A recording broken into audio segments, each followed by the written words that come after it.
Hello.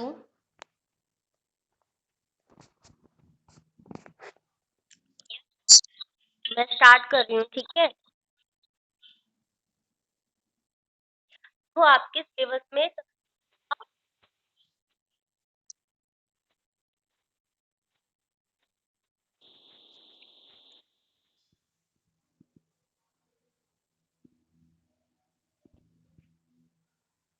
Hello. Introduction to financial management. ठीक है, तो we will discuss what is financial management. और मतलब हम इस चैप्टर को पढ़ ही क्यों रहे हैं, सिलेबस में आया है तो क्यों आया, क्या सीखते हैं हम इसमें। बेसिकली इंट्रोडक्शन में यही आता है। तो हमारे what is the meaning of financial management. Finance क्या होता है? फाइनेंस मतलब पैसे। जो भी सारा हम जब भी बिजनेस करते हैं तो सबसे ज्यादा इंपॉर्टेंट होता है फाइनेंस, क्योंकि अगर आपको कोई भी कुछ मशीनरी वगैरह लेनी है या कुछ भी करना है तो सबसे ज्यादा पैसे तो चाहिए ना हर चीज के लिए। बिना पैसों के तो आप ना कोई फिक्स एसेट्स खरीद सकते हो, ना कोई मशीनरी खरीद सकते हो, अपने बिजनेस में कुछ भी नहीं कर सकते हो, ना करंट असेट्स वगैरह कुछ भी नहीं कर सकते। तो इसीलिए सबसे ज्यादा इंपॉर्टेंट किसी भी बिजनेस के लिए फाइनेंस होता है। तो फाइनेंस में be defined as the art and science of managing money.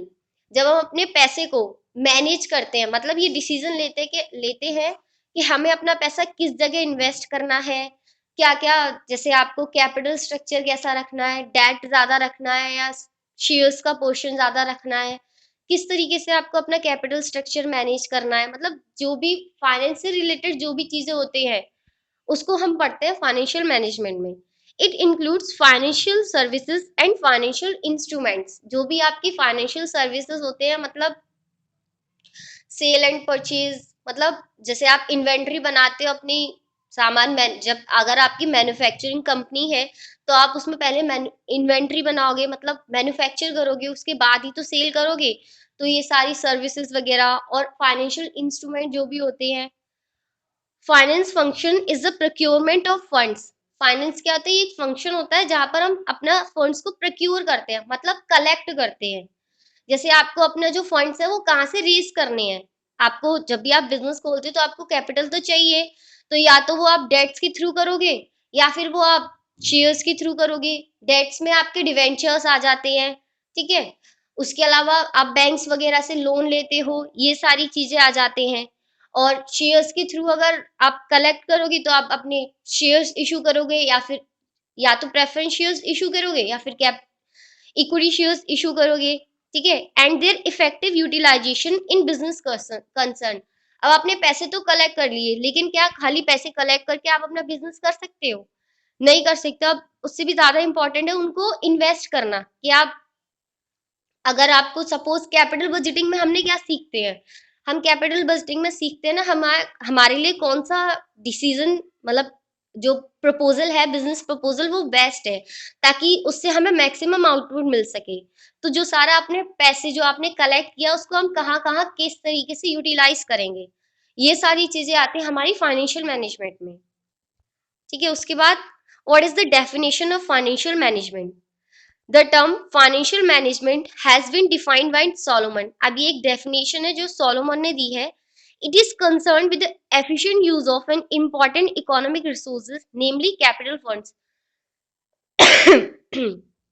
जो भी हमारे कैपिटल फंड्स होते हैं उनको जब हम एफिशिएंटली यूज करते हैं, जो हमारे इकोनॉमिक रिसोर्सेज होते हैं, मतलब हमारे बिजनेस की जो रिसोर्सेज होते हैं उसमें हम जब अपने कैपिटल मतलब पैसों को यूटिलाइज करते हैं, एफिशिएंटली उनको यूज करते हैं, तो वही होता है फाइनेंशियल मैनेजमेंट। मतलब अपने फाइनेंस को मैनेज करना। जो भी आपने पैसे कलेक्ट किए उसको आप मैनेज कैसे करोगे अपने बिजनेस में। अगर आपको बिजनेस डिसीजन लेना है, कोई भी इन्वेस्ट करना है, या फिर क्या चीज कितनी प्रोड्यूस करनी है, कोई भी डिसीजन लेना है, तो आप वो किस तरीके से लोगे। द मोस्ट हाँ, okay. The most popular and acceptable definition of financial management as given by S C Kushal. अब एक और हमारे थ्योरिस्ट थे जिन्होंने ये फाइनेंशियल मैनेजमेंट की डेफिनेशन दी है, financial management deal with the procurement of fund and their effective utilization in the business. ठीक है। उसके बाद एक और थे वेस्टर्न एंड ब्रिंघम, उन्होंने भी दी थी financial management is an area of financial decision making. जो फाइनेंशियल मैनेजमेंट होता है उसमें हम सारे जो फाइनेंशियल डिसीजंस होते हैं, ठीक है, वो लेते हैं, उनको हार्मोनाइजिंग इंडिविजुअल मोटिव्स। अब आपकी कोई फर्म है तो आपके कुछ मोटिव्स भी तो होंगे।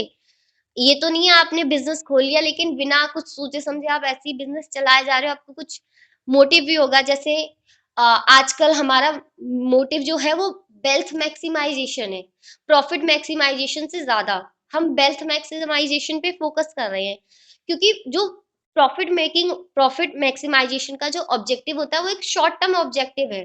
सपोज आपने कोई गुड्स अभी निकाला है, वो इतना ज्यादा कॉस्टली रखा है, तो उससे आपको शॉर्ट टर्म में तो बेनिफिट होगा, या फिर जो आपका गुड्स है वो अनएथिकल है, आप उसमें कुछ ऐसा केमिकल मिला रहे हो जिससे शॉर्ट टर्म में आपको बेनिफिट मिलेगा लेकिन लॉन्ग टर्म में वो लोगों की हेल्थ को इफेक्ट करेगा, तो उससे आपको शॉर्ट टर्म में काफी प्रॉफिट तो हो जाएगा लेकिन आपकी बिजनेस जो है वो लॉन्ग टर्म में ग्रो नहीं कर पाएगा। लेकिन वेल्थ मैक्सिमाइजेशन जब हम अपना मेन टारगेट रखते हैं तो हम लॉन्ग टर्म की बात करते हैं। ऐसा नहीं कि हमने आज बिजनेस किया और आज ही खत्म, 2-4 दिन में प्रॉफिट कमा के हमें खत्म करना है, ऐसा नहीं होता है। हमें बिजनेस कंटिन्यूअस बेसिस पे रेगुलरली करना है और हमें डे टू डे मार्केट को एक्वायर करना चाहते हैं, इसीलिए हमारा मेन जो ऑब्जेक्टिव होता है वो वेल्थ मैक्सिमाइजेशन होता है इंस्टीड ऑफ प्रॉफिट मैक्सिमाइजेशन। ठीक है। उसके बाद हमारे एंटरप्राइज की गोल्स, जब आपने बिजनेस खोला है तो आपकी एंटरप्राइज की भी कोई गोल्स होंगी। ठीक है। उसके बाद अब हम फाइनेंशियल मैनेजमेंट में क्या क्या सीखते हैं, हम जो पढ़ेंगे, आप क्या क्या पढ़ोगे इसमें। इसमें 3 टाइप्स के डिसीजन होते हैं। फाइनेंसिंग डिसीजन, जो भी आपने पैसे लिए हैं, मतलब आपको लेने कहाँ से, ठीक है। इसमें हम कॉस्ट ऑफ कैपिटल वाला चैप्टर पढ़ते हैं, डेट्स में हमें कॉस्ट कितनी लगेगी, शेयर्स के थ्रू अगर हम पैसे निकाल लेते हैं तो हमें कॉस्ट कितना लगेगा। उसके बाद आते हैं आपके इन्वेस्टमेंट डिसीजंस, अगर अब जब आपने पैसे ले तो लिए लेकिन अब उसको इन्वेस्ट कहाँ करोगे, कैसे इन्वेस्ट करना है, ये सब आता है आपका कैपिटल बजटिंग वगैरह वाले चैप्टर में। उसके बाद आता है आपका डिविडेंड डिसीजन, मतलब अब आप कंपनी को प्रॉफिट तो हुआ है लेकिन आपको कितनी डिविडेंड बांटनी है और कितनी जो पैसा प्रॉफिट का है वो अपने पास रखना है। अगर आपकी जो बिजनेस है वो ज्यादा ग्रो कर रहा होगा तो आप कम डिविडेंड बांटते हो, और अगर आपका बिजनेस कम ग्रो कर रहा होगा और आपको लगेगा कि अभी पैसे दे देते हैं तो कोई प्रॉब्लम नहीं है, तो आप कम डिविडेंड बांटते हो। ठीक है। उसके बाद आता है आपका what is the scope of financial management. First is financial management and economics. ये भी आप economic concept like micro and macroeconomics are directly applied with the financial management approaches. Investment decisions, micro and macro environmental factors are closely associated with the function of financial manager.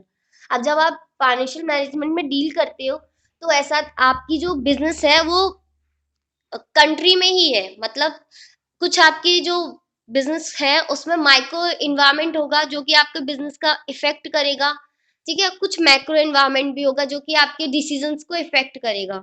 तो हमारा जो financial management जो है वो हमारे economics में भी help करता है। ठीक है। जो सारे डिसीजंस आप लेते हो जैसे इन्वेस्टमेंट डिसीजन, ये जो डिसीजन आप लेते हो ये फाइनेंशियल मैनेजमेंट के फंक्शन से क्लोजली रिलेटेड है। ठीक है। जब आप जैसे आपको डिसाइड करना है कि आप कितना कहाँ इन्वेस्ट करोगे, तो हम अपना माइक्रो इकोनॉमिक्स में पढ़ते थे ना, PPC curve.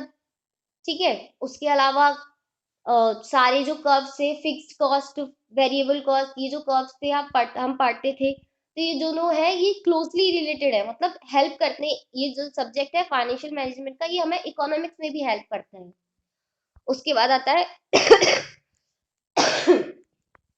Financial management accounting. ये जो सब्जेक्ट है इसका अकाउंटिंग से भी रिलेशनशिप है। According records include the financial information of business. जब हम अकाउंटिंग करते हैं तो हमें अपने बिजनेस की फाइनेंशियल रिकॉर्ड्स चाहिए होते हैं, फाइनेंशियल इंफॉर्मेशन चाहिए होती है, तभी तो हम अपना जो अकाउंटिंग है अकाउंटिंग वर्क कर पाएंगे, Hence, we can easily understand the relationship between the financial management and accounting. तो इसलिए जो हमारा फाइनेंशियल मैनेजमेंट है, ये हमारा अकाउंट से भी रिलेटेड होता है। उसके अलावा हम इसमें फाइनेंशियल प्लानिंग करते हैं। जब आप फाइनेंशियल मैनेजमेंट पढ़ते हो, तो उसमें आप ये प्लान करते हो ना, आपको कहाँ से कितने पैसे लेने हैं और कहाँ पे कितना पैसे इन्वेस्ट करने हैं, उसके अलावा कितनी डिविडेंड देने हैं, तो आप सारी अपनी एंटरप्राइज की पूरी फाइनेंशियल प्लानिंग करते हो। उसके बाद आप अपना डिसाइडिंग द कैपिटल स्ट्रक्चर क्या होता है, जो आपकी कंपनी है उसमें आपने किसका क्या पोर्शन ले रखा है, मतलब आपकी कंपनी में कितना डेट है, डेट मतलब डिवेंचर्स वगैरह, ठीक है। उसके अलावा आपकी कंपनी में कितनी शेयर्स हैं, क्योंकि अगर आपकी कंपनी में जो डिवेंचर्स ज्यादा होंगे, तो जो डिवेंचर्स जो होते हैं उसका हमारी कंपनी में फिक्स्ड चार्ज रहता है, मतलब आपको प्रॉफिट हो या ना हो, आपको उनको इंटरेस्ट तो पे करनी ही पड़ेगी। ऑन द अदर हैंड, जब शेयर्स ज्यादा होते हैं, तो आपकी जो अथॉरिटी होती है वो डाइल्यूट हो जाती है, ठीक है। क्योंकि आप जब शेयर होल्डर्स कौन होते हैं, ओनर्स ऑफ द कंपनी, तो पहले आप इकलौते ओनर थे, लेकिन जब आप ओपन मार्केट में अपने शेयर्स इशू करते हो, तो आपके अलावा और लोग जो पर्सन आपका शेयर्स परचेज करेगा, वो भी तो आपकी कंपनी का ओनर बन जाएगा। तो इस तरीके से हमारी जो अथॉरिटी होती है वो डाइल्यूट हो जाती है, ठीक है। उसके बाद selection of sources of finance. अब आप कहाँ कहाँ से पैसे कलेक्ट करोगे, selection of pattern of investment, आप इन्वेस्ट कहाँ करोगे, जो आपने पैसे लिए हैं वो आपको कौन सा बिजनेस प्रपोजल आपके लिए बेस्ट है, कहाँ पे आपको कितना पैसा इन्वेस्ट करना है, ये भी आप यहीं पर डिसाइड करते हो। नाउ, मैंने अभी बताया था ऑब्जेक्टिव्स ऑफ फाइनेंशियल मैनेजमेंट। अब हमारी फाइनेंशियल मैनेजमेंट के दो ऑब्जेक्टिव्स होते हैं, फर्स्ट इज प्रॉफिट मैक्सिमाइजेशन और सेकेंड इज वेल्थ मैक्सिमाइजेशन। और जो पुराना टाइम्स था, उस टाइम पे मोस्टली जो बिजनेसमैन होते हैं थे, वो प्रॉफिट मैक्सिमाइजेशन पे ज्यादा फोकस करते थे, लेकिन आज का जो सिनेरियो है, उस सिनेरियो में हम वेल्थ मैक्सिमाइजेशन पे ज्यादा फोकस करते हैं। हमारा जो फर्स्ट ऑब्जेक्टिव है वो वेल्थ मैक्सिमाइजेशन और सेकंड ऑब्जेक्टिव हमारा प्रॉफिट मैक्सिमाइजेशन है, क्योंकि प्रॉफिट के बिना भी बिजनेस नहीं चल सकता है, ठीक है। इसीलिए जो हमारा वेल्थ मैक्सिमाइजेशन है वो हमारा फर्स्ट ऑब्जेक्टिव है, और सेकंड ऑब्जेक्टिव है हमारा प्रॉफिट मैक्सिमाइजेशन, ठीक है। अब what is profit maximization, main aim of any kind of economic activities earning profit. जब हम कोई भी बिजनेस या कोई भी काम करते हैं, तो हमारा मेन एम होता है बिजनेस का प्रॉफिट अर्न करना। सपोज अगर आप सर्विसेज भी देते हो, तो आपका मेन एम तो प्रॉफिट अर्न करना ही है ना। तो जब भी हम कोई भी इकोनॉमिक एक्टिविटी करते हैं, तो हमारा मेन एम होता है प्रॉफिट अर्न करना। अब business is concern also functioning mainly for the purpose of earning profit. और इसीलिए हमारा बिजनेस का भी मेन कंसर्न प्रॉफिट अर्न करना ही होता है। Profit is a measuring technique to understand the business efficacy of the concern. अब हमारा बिजनेस जो प्रॉफिट है वही हमारा मेन मेजर होता है, जिससे हम ये डिसाइड करते हैं कि हमारा जो बिजनेस है वो एफिशिएंटली वर्क कर रहा है या नहीं कर रहा है।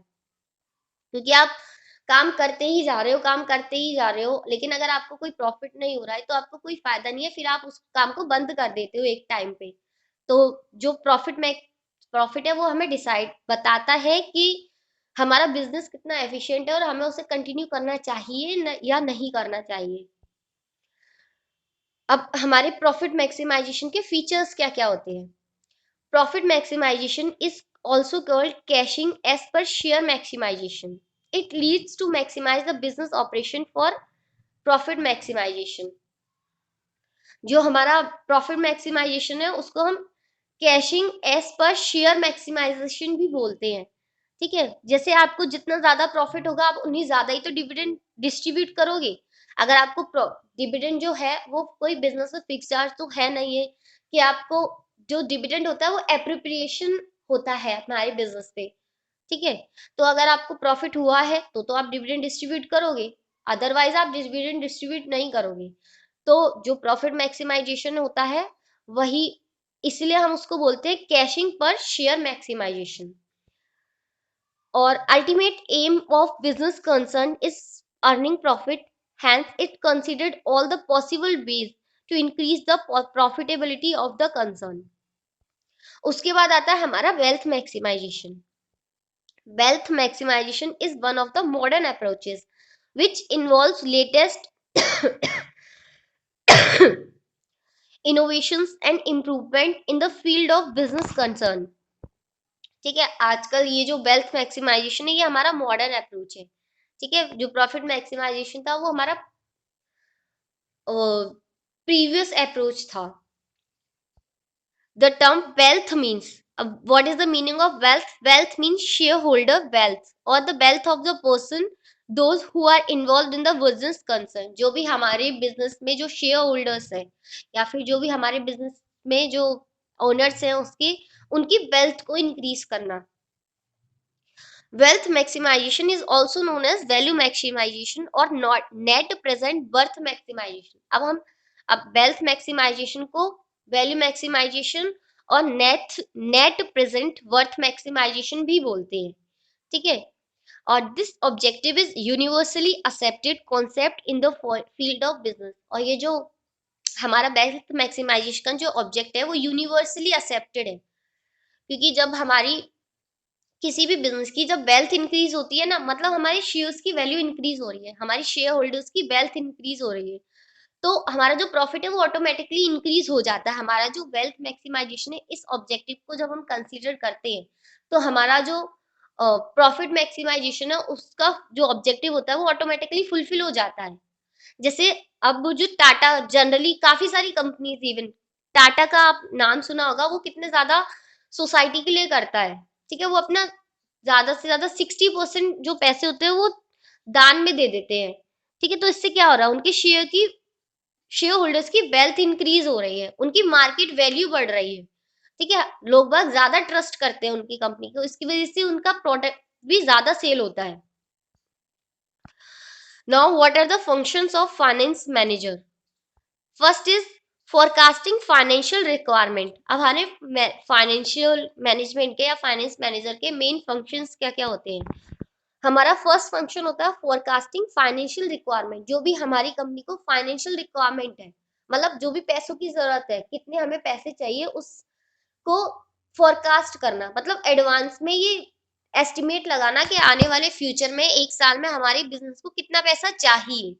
क्योंकि जब हम ये जानेंगे कि हमें कितना पैसा चाहिए, तभी तो हम उसको सोचेंगे कि हम कहाँ से कितना पैसा ले सकते हैं. अगर हमें यही नहीं पता होगा कि हमें कितना पैसा चाहिए, तो हम ये डिसाइड कैसे करेंगे हम कितना पैसा कहाँ से ले सकते हैं. It is the primary function of finance manager. ये हमारा फाइनेंस मैनेजर का प्राइमरी मतलब फर्स्ट फंक्शन होता है. He is responsible to estimate the financial requirement of the business concern. वो रिस्पॉन्सिबल होता है एस्टिमेट करता है कि आपके बिजनेस को कितना फाइनेंस चाहिए, जो भी ईयर है उसमें आपको कितने पैसे की रिक्वायरमेंट है. He should estimate how much finance required to acquire fix asset. अब आपको पैसे क्यों क्यों चाहिए होते हैं, आपको कितनी फिक्स असेट्स इस साल खरीदनी है. ठीक है, आपकी वर्किंग कैपिटल कितनी मैनेज करनी है. वर्किंग कैपिटल क्या होती है, हमारी डे टू डे जो वर्किंग होती है जिससे हम अपने बिजनेस को रेगुलेट करते हैं, वो होती है हमारी वर्किंग कैपिटल. ठीक है, तो उसके बाद आता है एक्वायरिंग नेसेसरी कैपिटल. अब आपने फाइनेंशियल रिक्वायरमेंट तो आपने डिसाइड कर ली कि हाँ हमें इतने पैसे चाहिए. अब उसके बाद अब उस कैपिटल को आप एक्वायर भी तो करोगे. After deciding the financial requirement, the finance manager should concentrate how the finance is mobilized and where it is available. Suppose आप बिजनेस कर रहे हो, अब आपने एस्टिमेट किया कि आपको बिजनेस में 10 लाख की नीड है, तो ये तो हमारा था फोरकास्टिंग फाइनेंशियल रिक्वायरमेंट कि हाँ हमने फोरकास्ट कर लिया कि इस साल हमको 10 लाख रुपए चाहिए. उसके बाद सेकंड स्टेप आएगा या फिर सेकंड फंक्शन है एक्वायरिंग नेसेसरी कैपिटल. अब आप ये सोचोगे ना, आप 10 लाख रुपए आपको चाहिए तो 1 लाख रुपए मैं यहाँ से ले सकता हूँ, 2 लाख रुपए मैं यहाँ से ले सकता हूँ. मतलब आप कैसे कैसे अपने फंड्स को रेज करोगे, कैसे अपने फंड्स को एक्वायर करोगे. ठीक है, it is also highly critical in nature. और ये बहुत ज्यादा इंपॉर्टेंट डिसीजन होता है किसी भी बिजनेस के लिए. क्योंकि आप अगर आप फाइनेंस अपना इकट्ठा नहीं कर पाओगे तो आप अपने बिजनेस को रन नहीं कर पाओगे। ठीक है, अगर आपने सोच लिया मेरे को 10 लाख रुपए चाहिए लेकिन आप उसको एक्वायर ही नहीं कर पाए, तो आप अपने बिजनेस को रन कैसे करोगे?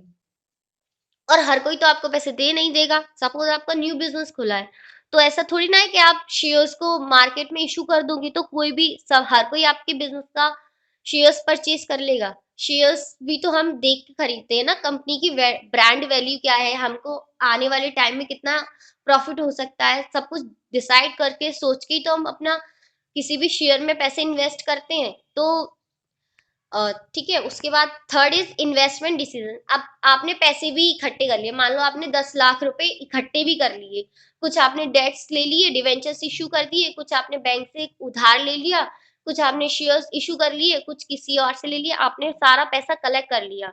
उसके बाद अब आप ये डिसाइड करोगे कि आपको इन्वेस्ट कहाँ कहाँ करना है। Next, third point is investment decision. अब आपने मान लो 10 लाख रुपए ले लिए, लेकिन आप ये थोड़ी ना कि सारा का सारा पैसा फिक्स असेट्स में डाल दोगे। अगर आपने सारा 10 लाख का 10 लाख रुपए फिक्स असेट्स की खरीद ली, तो फिर आप अपने डे टू डे जो रिक्वायरमेंट्स हैं, रोज के सामान, रॉ मटेरियल वगैरह खरीदना, ये कैसे करोगे? तो अब now third point is investment decision.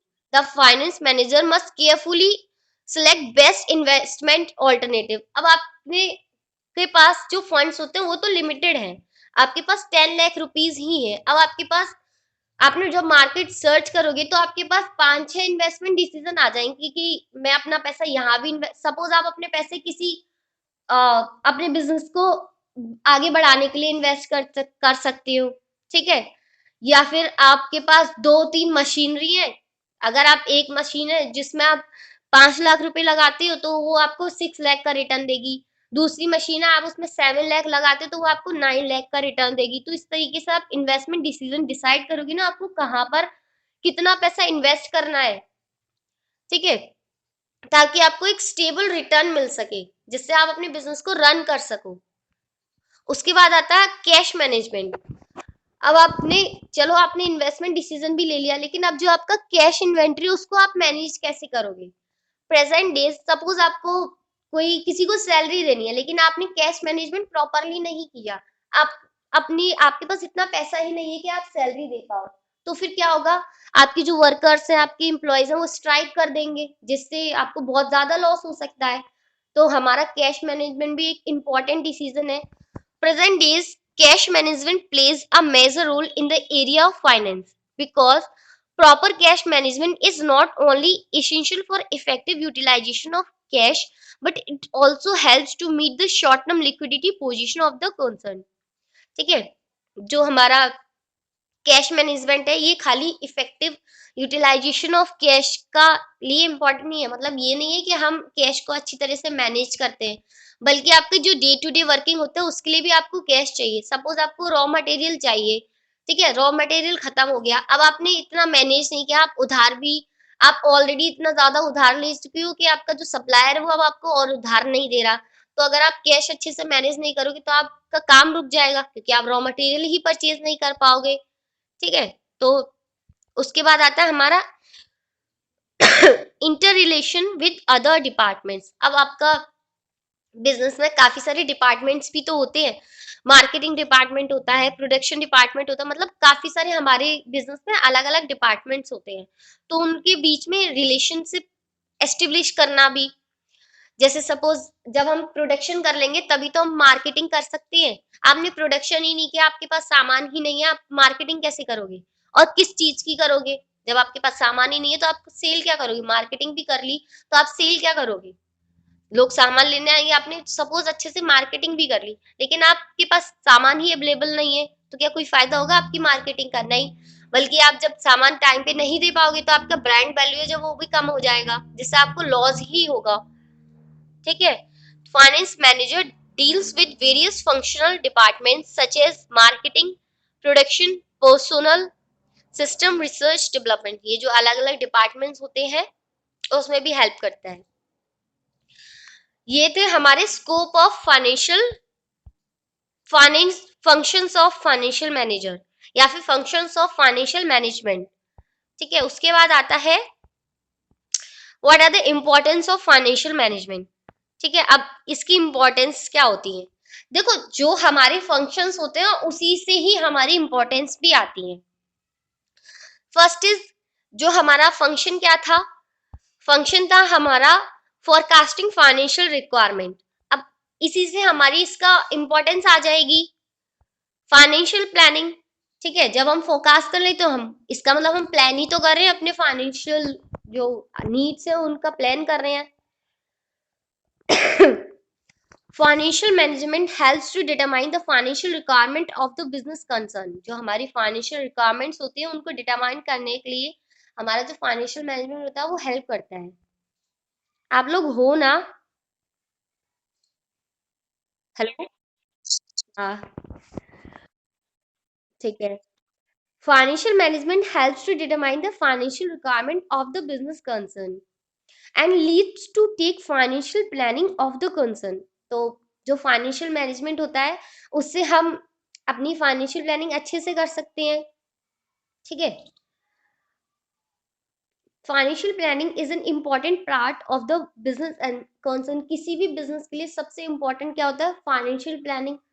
ठीक है, विच हेल्प्स टू प्रमोशन, और ये हमें हमारे जो बिजनेस होता है उसको प्रमोट करने के लिए भी हेल्प करता है। अगर आप अच्छे से फाइनेंशियल डिसीजन ही नहीं लोगे, आप ये नहीं डिसाइड करोगे कि आपको कितना फाइनेंस चाहिए, मतलब कोई भी आपने प्लानिंग नहीं की, कुछ सोचा नहीं, तो ऑब्वियसली आप किसी भी बिजनेस को रन नहीं कर सकते हो, क्योंकि किसी भी बिजनेस के लिए सबसे इंपॉर्टेंट होता है पैसा। बिना पैसे के ना तो आप कोई बिजनेस कर सकते हो, आप इवन कुछ भी नहीं कर सकते हो। घर पे अपने भाई से अगर आपको पानी भी चाहिए तो उससे पहले वो बोलता है मेरे को 5 रुपए दे, तब मैं पानी ला के दूंगा। मतलब आज के टाइम में हम पैसे के बिना कुछ भी नहीं कर सकते हैं। ठीक है, उसके बाद इसकी मेरा भाई नहीं लाता, बहुत खराब है वो।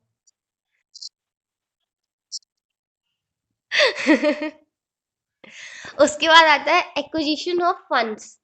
अब आपने फाइनेंशियल प्लानिंग कर ली, तो उसके बाद हम फंड्स को रेज भी कर तो करेंगे। एक्विजिशन मतलब ले रेज करना, मतलब लेना, कहाँ कहाँ से हम कितना पैसा रेज करेंगे, मतलब इकट्ठा करेंगे, कलेक्ट करेंगे। Financial management involves the acquisition of required finance to the business concern. जो भी हमको पैसे चाहिए वो हम कहाँ से एक्वायर कर रहे हैं। Acquiring needed funds play a major part of the financial management, which involves possible sources of finance at minimum cost। और हम पैसा वहीं से ज्यादा कलेक्ट करना पसंद करते हैं जहाँ पे हमारी जो कॉस्ट होती है वो मिनिमम होती है।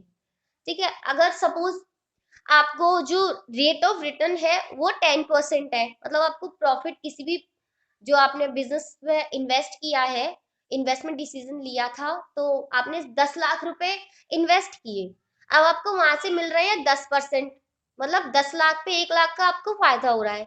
लेकिन आपने जो कॉस्ट ऑफ डेट थे, मतलब जब आपने अपने फंड्स को रेस किया था, पैसे लिए थे, तो उस टाइम पे आप इंटरेस्ट भी पे करोगे। ठीक है, तो उस टाइम पे आपको वो आपका 15%, मतलब आप कमा 1 लाख रुपए रहे हो, लेकिन दे आप 1,50,000 रहे हो, तो ये तो आपका लॉस है। तो इसलिए जब हम वही डिसीजन सेलेक्ट करते हैं जो जहां पर हमारा मिनिमम कॉस्ट होता है, मतलब अगर आपका रिटर्न 10% है, आप 10 लाख रुपए पे 1 लाख रुपए कमा रहे हो, तो आप चाहोगे कि आप वो फाइनेंशियल डिसीजन लो, मतलब आप फंड्स इस तरीके से एक्वायर करो, कलेक्ट करो कि आपका जो मिनिमम कॉस्ट हो, इंटरेस्ट वगैरह जो आप पे करो वो 1 लाख से कम हो, या तो 1 लाख के बराबर हो या उससे कम हो, 70,000 60,000, तभी तो आप प्रॉफिट अर्न करोगे। अदरवाइज आप 1 लाख रुपए या 1.5 लाख रुपए आप पे ही कर रहे हो, तो आपको कुछ प्रॉफिट ही नहीं हुआ।